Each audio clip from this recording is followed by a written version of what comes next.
एक छोटे से गांव प्रतापपुर में मोहन नाम का एक गरीब युवक अपनी बूढ़ी माँ धनिया देवी के साथ रहता था। मोहन के पास अपनी कोई जमीन या खेत नहीं था। इसी कारण वह रोज जंगल से लकड़ी काटकर बेचता और उसी से अपना व अपनी माँ का गुजारा करता था। एक सुबह माँ ने आवाज लगाई, मोहन बेटा, जल्दी निकल जा, सूरज ऊपर आ गया है। जंगल जाने में देर करेगा तो शाम तक लौटना मुश्किल हो जाएगा। मोहन बोला, हाँ माँ, अभी निकलता हूँ। आज कोशिश करूंगा ज्यादा लकड़ी लाऊं ताकि 2 दिन का खर्च निकल जाए। मोहन कुल्हाड़ी उठाकर झोपड़ी से बाहर निकल पड़ा। वह जंगल की ओर जा ही रहा था कि रास्ते में गांव का धनवान व्यक्ति लालचंद साहू मिल गया। अरे मोहन, सुबह सुबह कहाँ जा रहा है? मोहन ने हाथ जोड़कर कहा, प्रणाम साहू जी, जंगल जा रहा हूँ। लकड़ी काटकर माँ के खाने का इंतजाम करना है।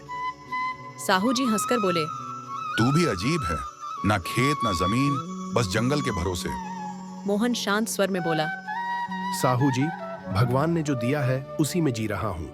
कुछ सोचकर साहू जी बोले, मुझे अपनी गायों के लिए एक नया बाड़ा बनवाना है, लकड़ी चाहिए। तू कल से मेरे गोदाम में लकड़ी पहुंचा सकता है? मोहन बोला, जरूर साहू जी, पूरी मेहनत करूंगा। मोहन जंगल पहुंचा। चारों ओर हरियाली, पक्षियों की चहचहाट। वह कुल्हाड़ी चलाने लगा। अगर यह काम ठीक चला तो माँ को आराम मिलेगा, शायद झोपड़ी भी ठीक हो जाए। शाम होते होते वह लकड़ियां बांधकर गांव लौट आया। माँ दरवाजे पर बैठी इंतजार कर रही थी। आ गया बेटा? हाँ माँ, आज साहू जी से बड़ा काम मिला है। रात को अचानक तेज बारिश शुरू हो गई। ठंडी हवा में माँ को तेज बुखार चढ़ गया। मोहन, सिर जल रहा है बेटा। मोहन घबरा गया। माँ चिंता मत कर, मैं अभी दवा लेकर आता हूँ। तेज बारिश में भीगता हुआ वह साहू जी की हवेली पहुंचा। साहू जी, माँ बहुत बीमार है, कुछ पैसे उधार चाहिए। साहू जी ने कठोर स्वर में कहा, पैसे दूंगा, लेकिन ब्याज लगेगा। मजबूरी में मोहन मान गया। पैसे लेकर वह वैद्य के पास पहुंचा, दवा ली और माँ को दी। सुबह माँ कुछ बेहतर थी। माँ ने धीरे से कहा, बेटा, बरसात में लकड़ी बेचना मुश्किल है, क्यों न समोसे बनाकर बेचे? मोहन की आंखों में उम्मीद चमक उठी। दोनों माँ बेटे ने मिलकर समोसे बनाए। खुशबू फैल गई। मोहन टोकरी लेकर बाजार पहुंचा, लेकिन पास ही पुराने समोसे वाले कालू ने चाल चली। कुछ लोगों ने जानबूझकर समोसे खराब बताए। भीड़ हट गई। मोहन टूट गया।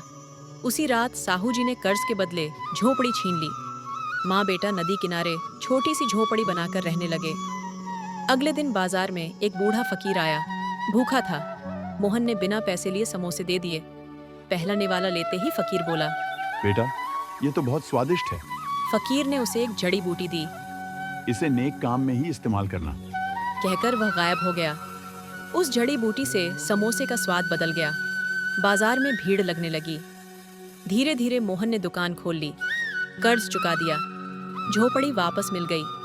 उधर कालू ने लालच में जड़ी बूटी चुरा ली, लेकिन उसका काम जलकर राख हो गया। एक दिन कालू रोते हुए मोहन के पास आया। मुझे माफ कर दो। मोहन बोला, लालच इंसान को गिरा देता है, मेहनत और ईमानदारी ही असली पूंजी है। कालू को अपनी गलती का एहसास हुआ। कहानी यही सिखाती है, मेहनत, दया और सच्चाई से किया गया काम देर से सही पर जीत जरूर दिलाता है।